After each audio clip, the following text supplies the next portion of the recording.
Hi guys, time for another BOOTLEGO review. This one is for the Lepin Winter Holiday Train Set number 36001, a knockoff of the LEGO Winter Holiday Train Set number 10254. As always, the decision to buy BOOTLEGO is a personal one, and we don't encourage anyone to do anything that violates laws in their jurisdiction. The original LEGO set is listed as having 734 pieces, while the Lepin set is listed as having 770 pieces. The LEGO set sold for, and at the time of this recording is still available for, $100 direct from LEGO, which is an insane price, especially for the size and number of pieces. I paid $30.18 shipped for the Lepin version, which I purchased from a seller on AliExpress. So that's less than 1/3 the price of the original LEGO version. Here's the manual for the Lepin set. Hey, look at that! They spelled builders correctly, which is odd since this set is presumably a year old and newer Lepin manuals have builders misspelled, which just strengthens my opinion that Lepin is doing it on purpose for some reason. If you look inside the manual, you'll see that, as always, it's just a complete rip-off of the LEGO manual. Worth noting that while some Lepin manuals can make it very hard to distinguish between similarly colored parts, that wasn't a problem with this set at all. I think mainly because there just aren't that many similarly colored parts. As you can see from the instructions, the set is divided into numbered bags so the parts can be sorted more easily. Here are all the parts included in the Lepin set. Note that the track pieces you see here are actually stacked in twos, so there are a total of 16 track pieces included in the set. As with most Lepin sets, the minifigures come mostly unassembled, which partially explains the difference in the piece count between the Lepin and LEGO sets. The Lepin set also comes with a separate bag of extra parts that I assume are included in the part total, which should finish off explaining the difference in the piece count. The parts on the left were also parts left over after I finished the build. See that red wheel at the top? More on that later, but let's go ahead and look at the set in detail. The locomotive for this train is, well, kind of adorable. It has a very toy-like quality, and not just because of the holiday color scheme. Worth mentioning, though, that the color scheme is great and works well across all the cars. The locomotive is very short, and probably resembles cartoon depictions of a locomotive more than any actual real-life locomotive. But that's okay. Here's a view from the front where you can really get a sense for how small this train is. Also, unfortunately, you can see a blue-colored brick through the cowcatcher if you look closely, but in normal display situations, this shouldn't be a problem. Even though it rides on the standard size track used for LEGO trains, this train, and especially this locomotive, feels so much smaller in scale than something like the Emerald Knight. Here's a comparison with the Emerald Knight locomotive so you can see just how crazy the size difference is between the two. Full disclosure, that's the Lepin knockoff version of the Emerald Knight, which I will hopefully get around to reviewing soon. But really, it's amazing that these two trains share the same size track. Important to note, if you're looking to display this rather than actually run it around the track, the wheel assemblies of these trains are deliberately very loosey-goosey. That's so they can easily handle corners and stuff. So when you're building it, don't be worried. That's how it's supposed to be. Let's take a look inside the engineer's compartment. As you can see, it's missing a floor in the center. That's where the power functions fit if you are indeed adding power functions, but it would have been nice if they'd designed that for non-power function folks. The engineer can still stand on either side and hold on to the vertical bar, which looks fine. The roof comes off the engineer's compartment pretty easily, being held by just 4 studs. Again, though, not much of a reason you'll need to access the inside since there's no floor. However, there is a really cool printed control panel in here that's worth taking a closer look at. I'm sure it's recycled from somewhere, but that doesn't matter. It works very well here. 2 more things about the locomotive. First, the way it attaches to the coal car is horrible. It's basically just a few Technic pieces stuck together.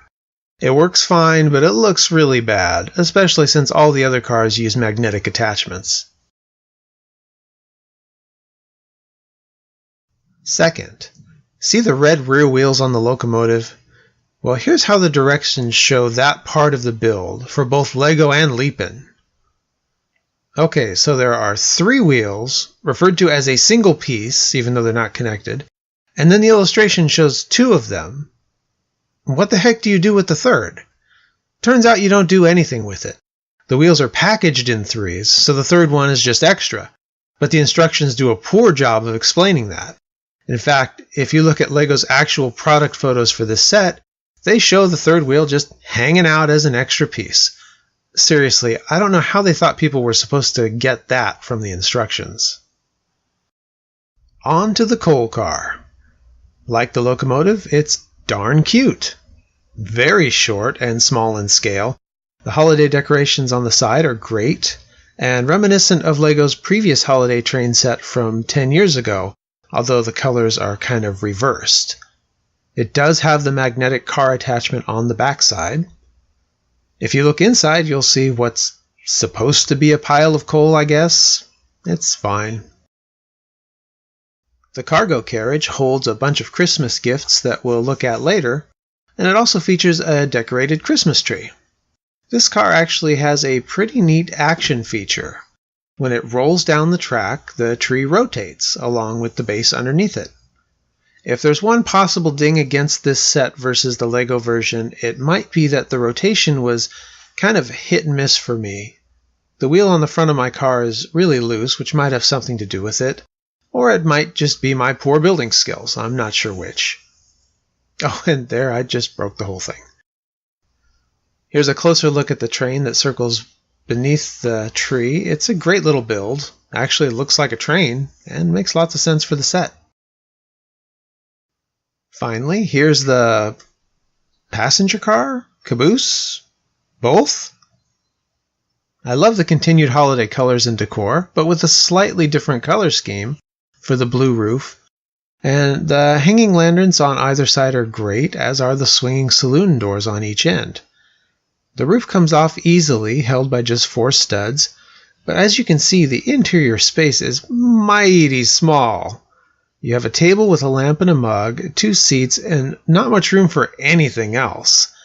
You could fit 2 seated figures in there, but that's it.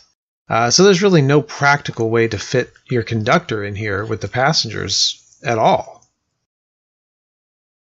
Next, let's take a look at the train station, by which I mean a bench on a platform with a street lamp.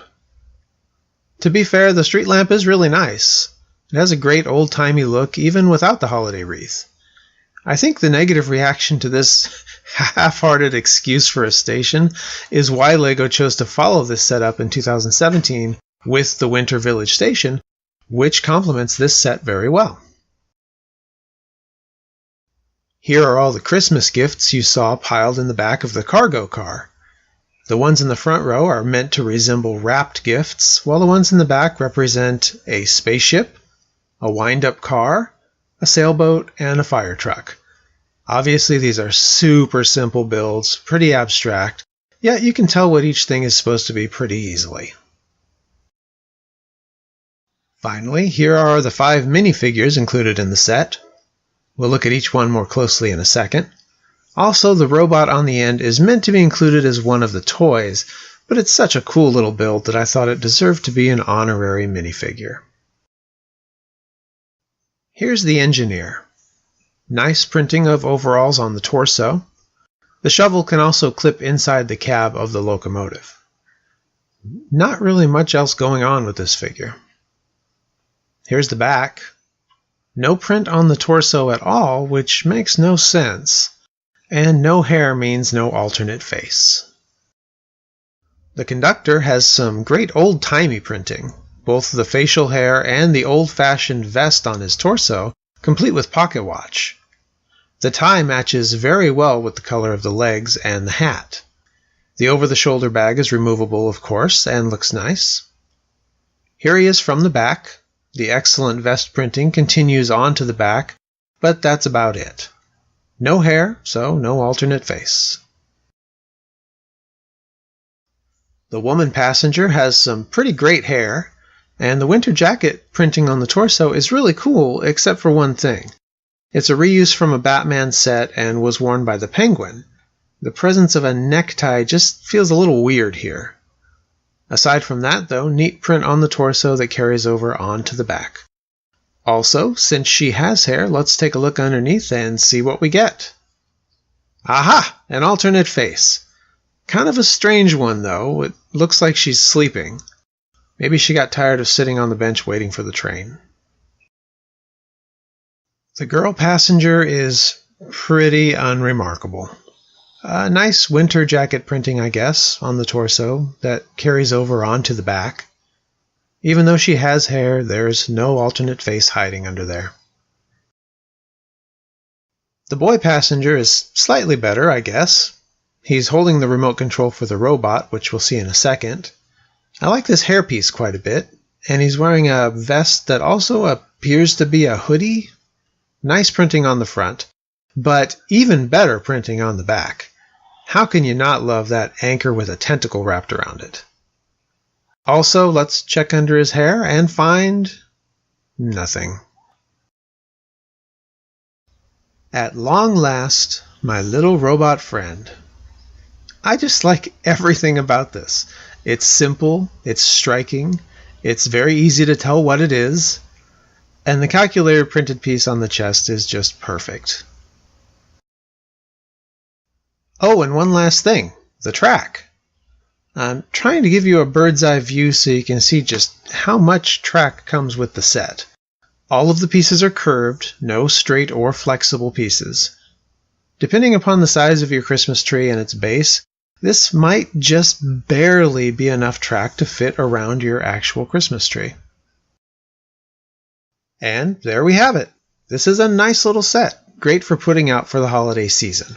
Its appeal is even greater now that there's an actual train station set to go with it, which I should be reviewing very soon. The differences between this Lepin knockoff and the original LEGO set appear to be minimal, though as I mentioned, the action feature on the Christmas tree car might not work quite as well on the Lepin version, or maybe it's just me, hard to say. What I do know is that the original LEGO version of this set is obscenely overpriced, but this set feels great at $30. If LEGO had charged $40 or even $50 for their set, I think they would have had a home run. As it is, I'll stick with the Lepin version this time. That's it for now. Thanks for watching. We'll have more Lepin reviews coming soon, so keep checking back.